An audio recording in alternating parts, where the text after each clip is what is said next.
Then for a second time, the red people left the beautiful land to go south. The waters had gone, grass and trees had grown, and the country had become as beautiful as the north. While they were living there, however, another flood swept over the land and scattered the red men. When the great waters at last sank and the ground was dry, the red people did not come together again.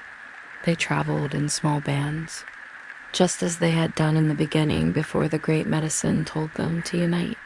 The flood destroyed almost everything, and they were on the point of starvation, so they started back to their original home in the north as they had done before. But when they reached the north country this time, they found the land all barren. There were no trees, no living animals, not a fish in the water. When the red people looked upon their once beautiful home, the men cried aloud and all the women and children wept. This happened in the beginning when the great medicine created us. The people returned to the south and lived as well as they could, in some years better, and others worse.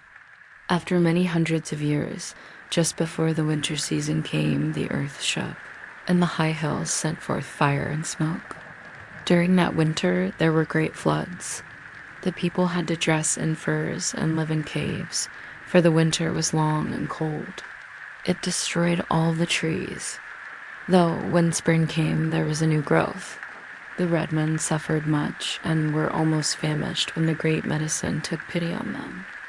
He gave them corn to plant and buffalo for meat, and from that time there were no more floods and no more famines.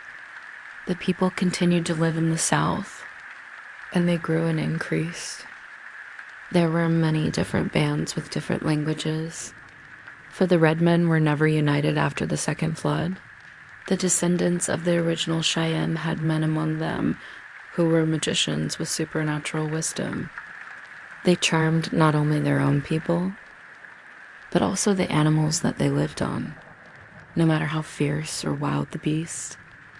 It became so tame that people could go up to it and handle it. This magic knowledge was handed down from the original Cheyenne, who came from the far north.